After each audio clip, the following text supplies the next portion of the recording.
Dans le fond, c'est le sujet que je veux parler, c'est le Death of the Venomverse. Ça, c'est une série de 2023. Quand j'ai vu cette image-là, j'ai juste vu l'image, puis j'ai fait, il faut que je lise cette série-là. Ça a l'air trop débile. Donc, c'est ce que j'ai fait. Je me suis procuré les 5 numéros. Donc, dans le fond, l'image que je vous ai montrée, c'est le cover du numéro 1. OK. Okay. On a un numéro 2. Oups. Numéro 3. Numéro 4. Et numéro 5 avec Gnoll. Dans le fond, en gros, c'est Carnage qui n'a plus besoin de son host, de l'humain à l'intérieur de lui. Donc, il est rendu juste un symbiote.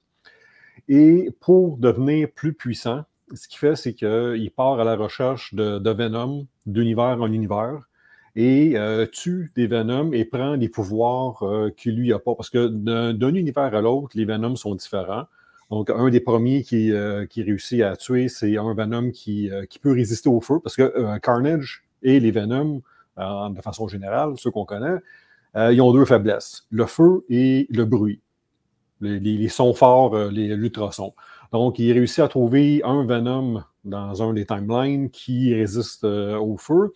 Et après ça, ben, il part à la recherche d'un qui résiste aux ultrasons pour devenir, dans le fond, intouchable, que personne ne peut y faire du mal. Mais en même temps, il se pratique, il jump d'un timeline à l'autre pour tuer des Venoms juste pour s'entraîner parce qu'il veut finir par un combat final contre Null pour devenir le plus puissant. Fait que dans le fond, l'action commence tout de suite dès le premier numéro. On commence tout de suite à tuer des Venoms. Puis c'est comme ça pendant 5 numéros. J'ai comme deux... les voix dans ma tête ont deux opinions différentes. Il y en a une qui dit c'est rien, là, c'est juste Carnage qui tue des Venoms pendant 5 numéros, puis il se passe rien. L'autre côté de moi, c'est plus... écoute, c'est une série de l'action du début à la fin. Tu tournes les pages, puis c'est juste action, action, action. Ça permet aussi aux auteurs d'imaginer un paquet de Venom, parce que c'est pas grave, là, il crée là, puis il meurt comme 2-3 pages plus loin. Fait qu'on a vraiment des Venom de différents types, des différents pouvoirs, des looks débiles. Il y a un univers que c'est... dans Spider-Man, là, les 6, là, c'est avec Rhino, Electro, c'est quoi déjà le nom? Les Sinister Six? C'est ça. Bon, ben, dans un univers, c'est les Sinister Six, qui sont toutes... mais ils s'appellent les Symbiote Six. Ah, c'est cool. Okay. Rhino est débile. C'est pas un personnage que j'aime particulièrement, là, mais écoute, je vais essayer de vous le trouver. Rhino est vraiment débile, son look. Fait que je trouve que ça l'a donné beaucoup de liberté à l'auteur, les dessinateurs, de nous faire des Venom très particuliers. Oh, tiens, ça tombe bien, je tombe dessus. Rhino, il est huge comparativement à tous les autres personnages. Ouais. Fait que c'est ça, c'est beaucoup d'action, beaucoup de créativité. Je ne sais pas juste à quoi ça amène d'emmener un Carnage aussi puissant. Je ne sais pas s'ils ont des plans pour faire d'autres choses après, mais un coup qui arrive au bout, puis qu'il y a un combat final avec Nord, puis il survit, il devient comme hyper puissant. OK, on fait quoi avec ça? Là? Qui va être capable de le battre rendu là? Ça va prendre quelqu'un comme Sentry ou vraiment un super-héros super top-notch.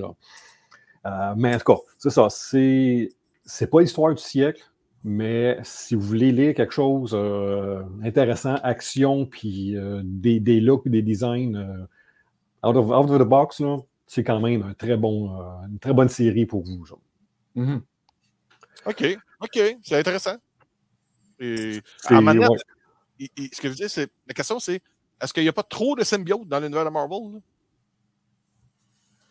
Ben, techniquement, c'est tout Venom. Ouais. Mais de différents univers. Fait que oui, il y a plein de Venom, mais c'est tout le temps. Dans chaque univers, il y en a juste un. C'est pour ça que dans la série, il y en a plusieurs, parce qu'ils ont essayé de se faire une armée, sachant que Carnage est devenu de plus en plus puissant. Fait que se promène d'univers en univers et essaie de se faire des équipes. Mais je pense pas que ces personnages-là vont rester. Je pense que c'est juste pour cette série-là. Mais c'est ça. Ça va être quoi la suite de ça? Ça reste à suivre. Là. En tout cas, il y a une porte ouverte, mais si un jour on veut détruire ce Carnage-là, ben, ça va prendre quelqu'un d'extrêmement puissant, là, ou une équipe, ou je ne sais pas trop. Là, parce que là, il est plus vulnérable au feu, puis il est plus vulnérable à l'ultrason.